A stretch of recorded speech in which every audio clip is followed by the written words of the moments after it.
Dystopia, Song of the Deado. Dystopia, Song of the Deado. Dystopia, Song of the Deado. Dystopia, Song of the Deado. I love ZOM 100. Easy to say.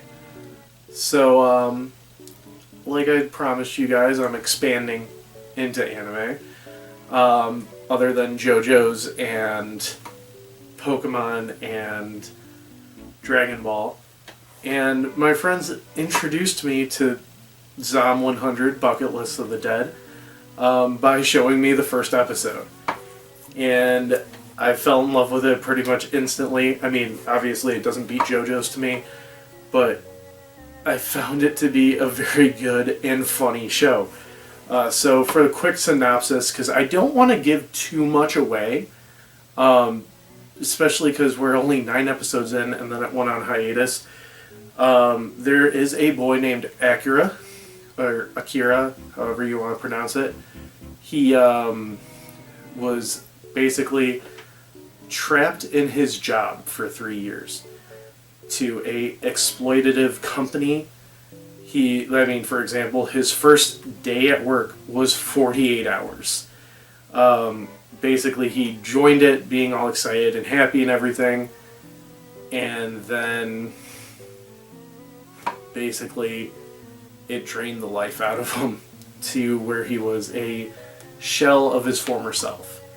He fell in love with this one girl who ends up being the CEO's side chick, and basically has no life outside of work, cut off from his family, from his friends, everything like that. And then he wakes up one morning and forgot to pay his bike space, so he goes to pay it, and his landlord is eating another person. Turns out somehow the zombie apocalypse started, and Akira starts running away from everybody. He realizes he's going to be late for work, but if there's a zombie apocalypse, is there work? And he realizes he never has to go to work again. So he puts together that he is going to start living his life the way he wanted to, now that the world is ending. And he writes a bucket list of 100 things that he wants to do before he dies. But he only writes 32 down. I think it's 32 or 33 he writes down. And he just starts living his life. The first thing he does is a beer run, meets this really cute girl during that, but she's very cold and calculative, and she's writing 100 things to do to not become a zombie, and says that she wants nothing to do with him. He then starts trying to do some other stuff. He decides he wants to meet up with a friend who somehow survived, and he goes and meets up with his friend who wants to become a comedian and saves him. He then decides he wants to be a superhero, so he ends up meeting that same girl again, and she again denies him but is kind of warming up to him. And then he decides he wants to see his parents, and the road trip ensues. I am not going to continue on what happens after the road trip because I want you guys to watch this show. It's that good.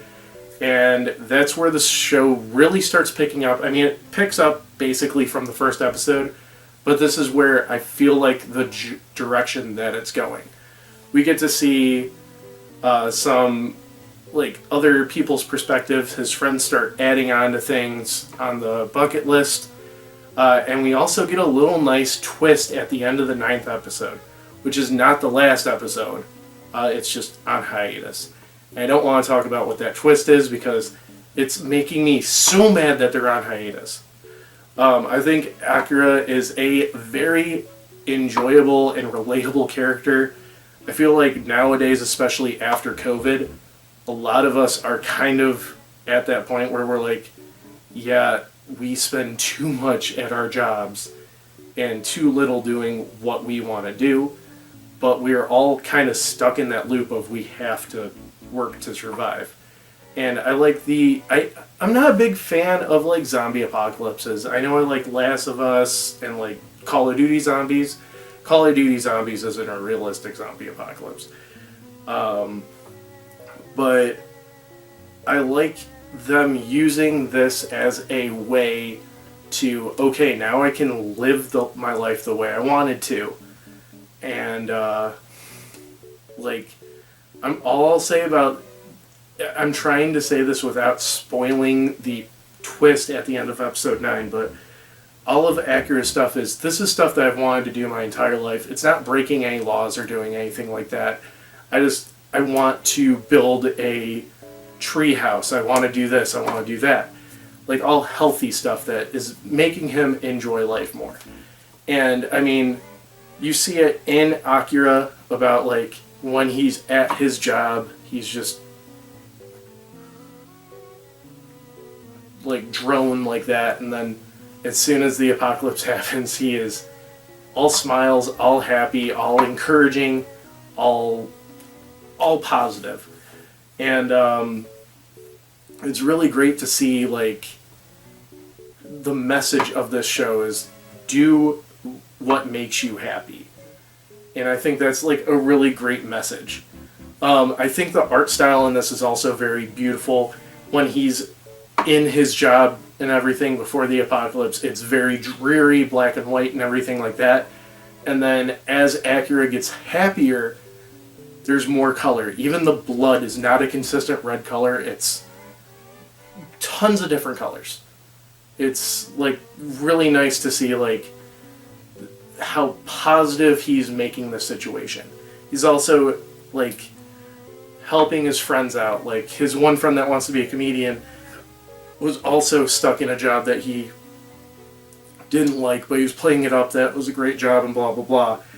And he finally, once Akira came back, Akira came back, he started following his dream. The girl that he had a crush on, who was way too serious about everything, he started brushing off on her, and she's still serious, but she's not to the point of like, she'll still have some fun and still be a little bit more risky than she would plan to be at the beginning. And I just like that.